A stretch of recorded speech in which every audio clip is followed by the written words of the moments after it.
If we never get another Dragon Age, at least it got to go out on a high note.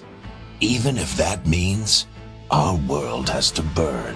I want to begin this review the same way I did my Final Fantasy XVI review, which is to say that reviews are opinions. This is my opinion and my opinion only. I expect that there will be a broad range of opinions on Dragon Age the Veilguard, and I encourage you to seek them out. I do not have a monopoly on truth. As I've said many times before, I'm just a nerd with a microphone and a YouTube account. My opinion is no more or less valuable than anybody else's. Okay?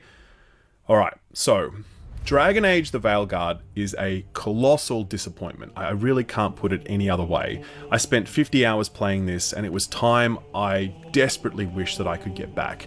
I started having my doubts at around the 10-hour mark. I was thoroughly checked out at the 20-hour mark, and the remaining 30 hours were just excruciatingly painful as I was forced to suffer through the endless morass of banality that is Dragon Age the Veilguard. In many ways, Veilguard is a bigger disappointment than Anthem was. Like, if I was to hand LeBron a tennis racket, I'd expect to see some pretty shitty tennis. BioWare never had any business making it possible to imagine as one of them should like it in Cash Shop here. There was obviously plenty of development time and budget. There was the freedom for BioWare to make a BioWare-ass BioWare game without any compromises and without any excuses.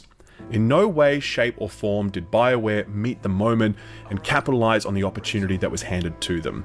Dragon Age the Veilguard apes the most superficial elements of a BioWare game, making no effort to modernize what is a now fairly dated formula, while delivering absolutely none of the writing, characterization, and imagination that made its previous games so great. The writing is frankly terminal. It lacks any nuance or wit or wisdom. It cannot communicate ideas except to say them aloud to the camera. It manufactures petty, unbelievable tension because it doesn't know how to create anything more real, and it's too scared to ever be truly confronting or dark for fear that it might make the audience uncomfortable.